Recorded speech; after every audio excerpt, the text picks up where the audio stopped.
हुआ कि भगवान के चरण से रुधिर खून निकलने लगा। सुखदेव जी महाराज कहते हैं, परीक्षित वो पहेलिया दौड़ते हुए आया कहा भगवान के पास, और जैसे ही आया कि भगवान के चरण देखा, बार बार क्षमा मांगता है, प्रभु हमसे गलती हो गई, हमें आप क्षमा कर दें। भगवान कहते हैं, पहेलिया ये जो कुछ हुआ है ना हमारी इच्छा से हुआ, जाओ मैं तुम्हें स्वर्ग दिया। यहाँ पर टीकाकार लिखते हैं कि स्वर्ग का मतलब भगवान उसको वैकुंठ भेज दिए। बंधुओं वहीं पर आए कौन? अर्जुन। आप कथा श्रवण किए थे प्रथम दिवस में कि जब भगवान परीक्षित जी का जब जन्म हुआ था, इसीलिए बंधुओं अंतिम दिन के जो कथा श्रवण कहते हैं उनको 7 दिन कथा श्रवण करने का लाभ मिलता है। प्रथम दिवस में सुने थे कि जब भगवान श्री कृष्ण जब परीक्षित जी को आशीर्वाद देने के लिए गए थे तो अर्जुन को लेकर के आए थे कहाँ? द्वारिका। और आज बंधुओं अर्जुन के सामने पूरे यदुवंशियों का विनाश हुआ था। बंधुओं अर्जुन आए कहाँ? भगवान के पास। और भगवान के पास में जब आके देखे कि भगवान के चरणों में कोई बाण मार दिया है, बोले प्रभु किसकी हिम्मत की आपके चरणों में कोई बाण मारे? भगवान कहते हैं, अर्जुन तुम तो गांडीवधारी हो ना, कोई बात नहीं, रहने दो, अब मैं लीला संपन्न करने वाला हूँ। अर्जुन तुम जाओ कहाँ? द्वारिका। और द्वारिका में जो हमारी पत्नियां हैं उनको लेकर के तुम वृंदावन पहुंचो। क्यों?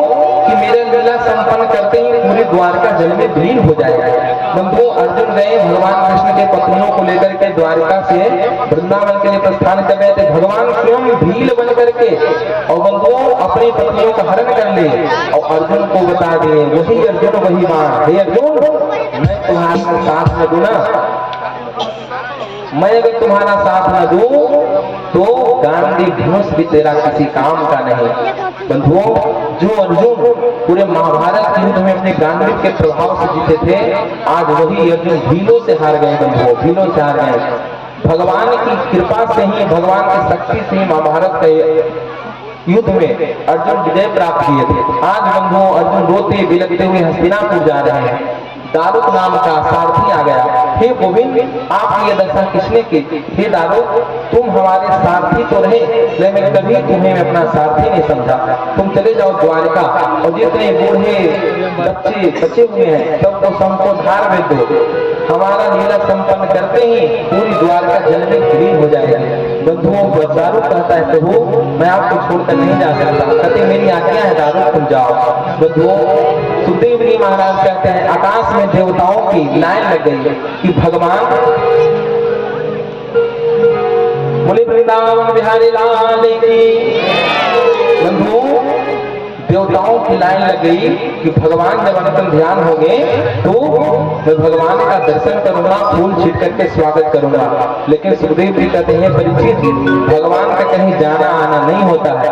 एक रूप से भागवत जी में भगवान अपना तेज लेकर के प्रकट हो प्रवेश कर गए और बंधुओं सबके देखते ही देखते भगवान अंतर ध्यान हो गए। एक बार प्रेम से द्वारकाधीश भगवान की। सुखदेव जी महाराज कहते हैं, परीक्षित तुम्हारे बाबा अर्जुन उस द्वारिका में समस्त यदुवंशियों के अपने आंखों से संहार होते हुए देखे थे। आए कहाँ? हस्तिनापुर। हस्तिनापुर में जब यह समाचार जब सुनाए युधिष्ठिर जी को, कुंती मैया जो कुंती मैया थी, यह समाचार सुनते ही बंधुओं कुंती मैया का प्राण हो गया था।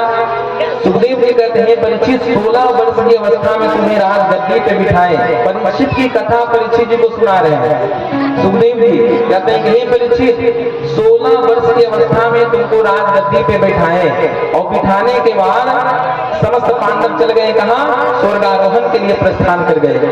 अंत में तुम जब कलयुग को 45 वर्ष की अवस्था में हो गए, कलयुग तुम्हारी मुकुट के माध्यम से तुम्हारी बुद्धि में प्रवेश कर गया और तुम 4 स्थान दिए, 5वां स्थान स्वर्ण दिए थे। तुम्हारी बुद्धि में प्रवेश करके किसी के गले में मरा हुआ सांप लटवाया। तुम्हें 7 दिन में मरने का श्राप लगा परीक्षित। अब तुम 7 दिन पहले गंगा के तट पर आए और मैं बिना बुलाए तुम्हारी सभा में आया और आज 7 दिनों से मैं तुम्हें कथा श्रवण करा रहा हूँ और 7 दिन में तुम हमसे हजारों प्रश्न किए। सभी प्रश्नों का उत्तर मैं तुम्हें तुम्हें दिया। आज तुमसे मैं एक प्रश्न करना चाहता हूँ, क्या तुम मेरे प्रश्न को उत्तर दोगे? बोलिए गुरुदेव, क्या पूछना चाहते हैं? राजन, क्या तुम मरोगे? सुखदेव जी बोले, क्या तुम मरोगे? परीक्षित जी कहते गुरुदेव, हमारा जन्म ही नहीं हुआ था, तुम्हारी मृत्यु कहां से होगी? बंधुओं बोले, बस राजन, मैं समझ गया कि तुम कथा सच्चे हृदय से सुने हो। शरीर ही जन्म लेती है, शरीर की ही मृत्यु होती है। न आत्मा कभी जन्म लेती है, न आत्मा की कभी मृत्यु होती है। बंधु, आत्मा ज्ञान करा दिए। हे परीक्षित, तुम्हारे मन में अगर एक पशु बुद्धि आ रही होगी कि मैं तक्षक आएगा, मेरे शरीर को डसेगा, हमारी मृत्यु हो जाएगी, तो राजन, तुम तो राजन मनुष्यति पशु बुद्धि निवाम रही। हे राजन, पशु बुद्धि को निकाल दो। बंधुओं, सुखदेव जी महाराज का खूब पूजन किए। परीक्षित जी महाराज पूजन करने के बाद प्रणाम करते हैं। हे गुरुदेव,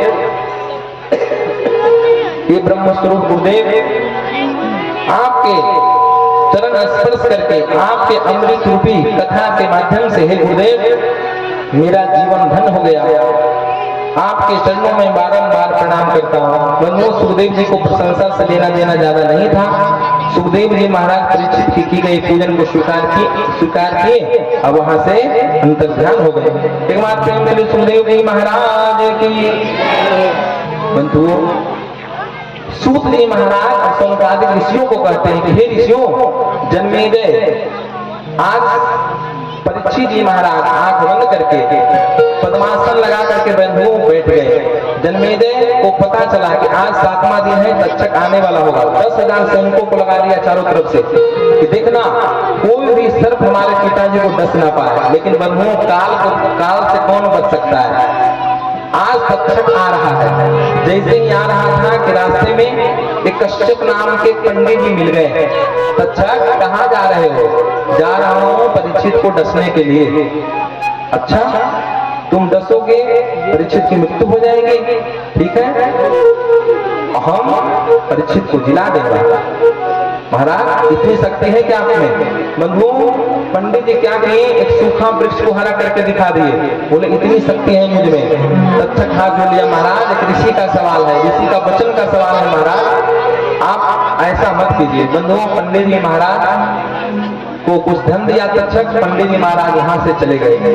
तक्षक बंधुओं सूक्ष्म स्वरूप धारण करके पहुंचा कहां? परीक्षित जी की सभा में।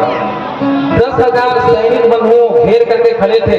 जन्मेजय का कड़ा आदेश था कि कोई भी बिना अनुमति के अंदर प्रवेश न कर पाए। सूक्ष्म रूप लेकर के गया और परीक्षित जी महाराज तो बैठे थे, उनके मन में ही भाव था कि जहां ले चलोगे वहीं मैं चलूंगा।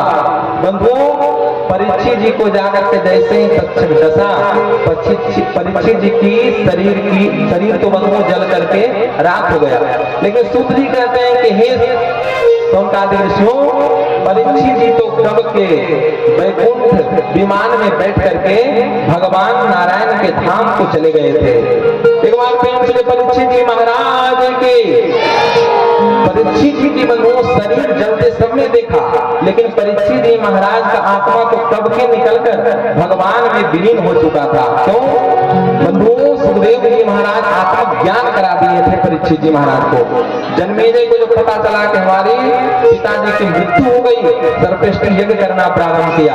ऐसा यज्ञ किया कि बंधुओं जितने इस पृथ्वी के सर्प थे आकर के गिरने लगे। तक्षक जाकर के इंद्र का सिंहासन पकड़ लिया। पंडित जी कहते हैं, महाराज आप आदेश दें, वैसा मंत्र पढ़ूंगा कि इंद्र के सही तक्षक इस कुंड में आएगा। लेकिन बंधुओं अगस्त ऋषि आए, मना किए, बेटा तुम्हारे पिताजी बड़े धर्मात्मा थे और कथा श्रवण करके उनको तो मुक्ति मिल गई है, तुम इन सर्पों को क्यों कष्ट दे रहे हो, क्यों दंड दे रहे हो? ये यज्ञ करना तुम बंद करो। और बंधुओं, अगस्त ऋषि की आज्ञा से, आस्तिक ऋषि की आज्ञा से जन्मेजय जी यज्ञ को बीच में ही बंद करते हैं। सूत जी महाराज कहते हैं, मार्कंडे ऋषि एक बार मार्कंडे ऋषि को भगवान माया का प्रलय दिखाए, यह कथा सुनाए श्री सूत जी महाराज। कहते हैं कि निम्न गानाम यथा गंगा देवानाम अच्युतो यथा वैष्णवानाम यथा शंभो पुराणाम इदम तथा। क्या बोले? जैसे वैष्णवों में शिव जी श्रेष्ठ है, बहने वाली नदियों में गंगा मैया श्रेष्ठ है, वैसे ही पुराणों में श्रीमद् भागवत महापुराण सर्वोत्तम ग्रंथ है। क्षेत्राणां चैव सर्वेषां यथा काशी हनुत्तमा तथा पुराण वर्तानां श्रीमद्भागवतम द्विज। जैसे क्षेत्रों में काशी श्रेष्ठ है, वैसे ही बंधुओं पुराणों में श्रीमद् भागवत महापुराण सर्वोत्तम ग्रंथ है। बंधुओं, श्रीमद् भागवत महापुराण के अंतिम श्लोक 18,000वां श्लोक को हम 5 बार सभी श्रोताओं से बुलाते हैं। क्यों? क्योंकि बंधुओं अंतिम श्लोक का 5 बार श्रवण करने मात्र से पूरे सप्ताह की कथा श्रवण करने का फल जीव को सहज ही प्राप्त हो जाता है। तो मैं चाहूंगा कि हमारे साथ आप सब भैया हमारे साथ आप सब 5 बार भगवान के अंतिम श्लोक को गुनगुनाएंगे। एक बार प्रेम से वृंदावन बिहारी लाल की। हमारे साथ सभी बोलेंगे, इस श्लोक को दोहराएंगे, 5 बार बुलवाएंगे हम आपसे। नाम संकीर्तनम यस्य, नाम संकीर्तनं यस्य सर्व पाप प्रणाशनम, पापप्रणाशनं प्रणामो दुख समनस, प्रणामो दुःखशमनं तम नमामि हरिं परम। नमामि हरिं परं। नाम संकीर्तनम यस्य, नाम संकीर्तनं यस्य सर्व पाप प्रणाशनम, सर्वपापप्रणाशनं प्रणामो दुख समनस, प्रणामो दुःखशमनं तम नमामि हरिं परम। नमामि हरिं परं। नाम संकीर्तनम यस्य, नाम संकीर्तनं यस्य सर्व पाप प्रणाशनम, सर्वपापप्रणाशनं प्रणामो दुख समनस, प्रणामो दुःखशमनं तम नमामि हरिं परम। नमामि हरिं परं। नाम संकीर्तनम यस्य, नाम संकीर्तनं यस्य सर्व पाप प्रणाशनम, सर्वपापप्रणाशनं प्रणामो दुख समनस, प्रणामो दुःखशमनं तम नमामि हरिं परम। नमामि हरिं परं। नाम संकीर्तनम यस्य, नाम संकीर्तनं यस्य सर्व पाप प्रणाशनम, सर्वपापप्रणाशनं प्रणामो दुख समनस, प्रणामो दुःखशमनं तम नमामि हरिं परम। नमामि हरिं परं। जिन परमात्मा के नाम संकीर्तन करने मात्र से, जिन परमात्मा के नाम संकीर्तन करने मात्र से हरि उसके समस्त पापों को नष्ट कर देते हैं, ऐसे पूर्ण ब्रह्म परमात्मा नारायण को हम सब मिलकर बारंबार प्रणाम करते हैं। 3 बार बोलिएगा, हरे नमः, हरे नमः, हरे नमः। जय श्री राधे।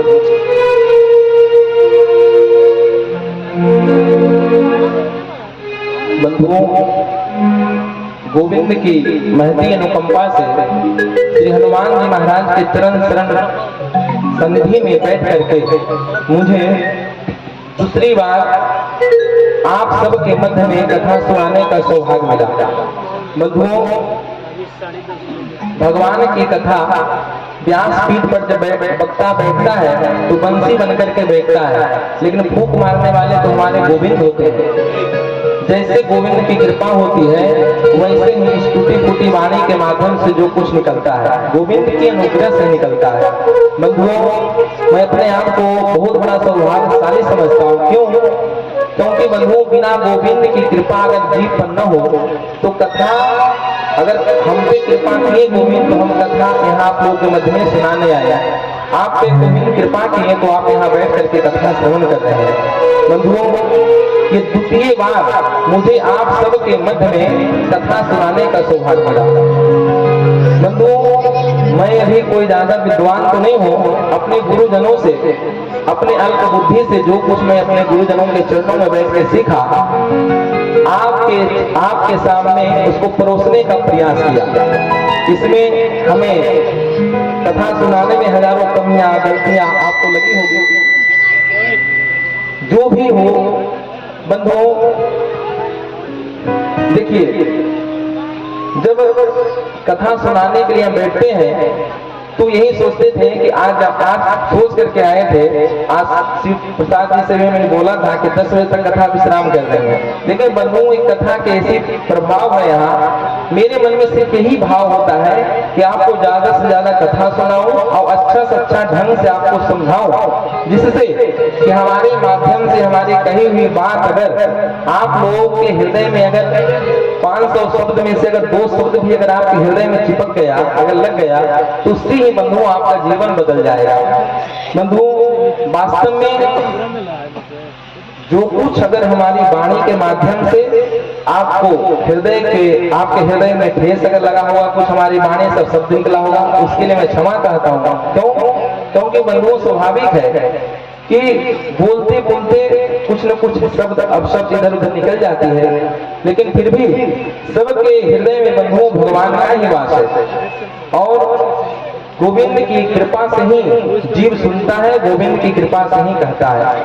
और यहाँ की माताएं एवं बहनें जितने श्रोता हैं आसपास के गांव के जो भी आए हैं, बंधुओं मेरा कोई अस्तित्व नहीं है। बिना श्रोता के, जब तक श्रोताओं का बल न हो तो वक्ता कोई भी कथा नहीं सुना सकता है, चाहे कोई कितना भी बड़ा वक्ता हो। उनको कहिए कि महाराज ये आपकी दक्षिणा पूरी रहेगी, लेकिन एक कमरे में कोई भी नहीं रहेगा, वही बंद होकर के आपको कथा सुनानी होगी। वो वही कहेंगे कि आप दक्षिणा अपने पास रखो, मैं नहीं कथा सुना सकता। तो इसे मेरा कोई बड़प्पन नहीं है, आप सबके बल से ही हम यहाँ कुछ बोल पाए हैं। बंधुओं यहाँ की माता एवं बहनें जितने भी श्रोता हैं यहाँ बड़े सौभाग्यशाली हैं। बंधुओं हर एक वर्ष भगवान की कथा यहाँ होती है, विगत 4 वर्षों से चल रही है। बंधुओं जो भी श्रद्धालु दूर दूर से आकर के इस कथा में अपना उपस्थिति प्रदान किए हैं, मैं भगवान से ही प्रार्थना करूंगा कि हे गोविंद आप सबके हृदय में गोविंद का वास हो, आपके घर में स्थिर लक्ष्मी की प्राप्ति हो, सुख शांति हो, समृद्धि हो, और किसी भी जीव को, किसी भी व्यक्ति को स्वप्न में भी दुख का दर्शन न हो। बंधुओं यही भगवान से प्रार्थना करेंगे।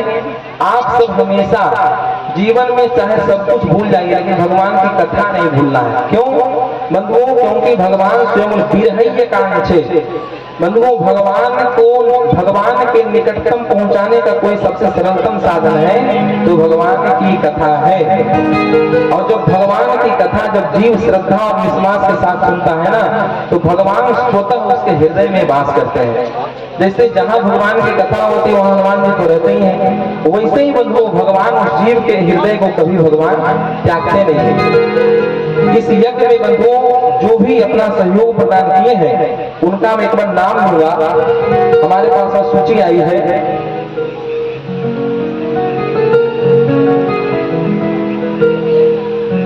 इस यज्ञ में भूमिका निभाने वाले तारा देवी सरपंच जी हैं, राम प्रवेश पांडे जी यहाँ के जो कुल पुरोहित हैं। बंधुओं मैं एक बात निवेदन करूं, इस यज्ञ में दूसरी बार मेरा आगमन हुआ। जो हमारे गोपाल पांडे जी यज्ञ के मुख्य आचार्य हैं, उन्हीं के माध्यम से बंधुओं में यहाँ आया। बोले हमारे आज नहीं कई वर्षों से जान पहचान है, मित्र हैं हमारे, कलकत्ता आदि में भी हम लोग आते जाते रहते हैं। बोले महाराज हमारे गांव में आपको कथा सुनानी है। बंधुओं उन्हीं के माध्यम से मैं यहाँ आया और जब उनके पिताजी से जब मिला प्रथम बार, बंधुओं इतने सरल सहज स्वभाव के हैं, इतना मीठा बोलते हैं, जिनके शब्दों से बंधुओं वर्णन हम नहीं कर सकते। उनका इस पूरे गांव के प्रति इतना स्नेह, इतना प्रेम।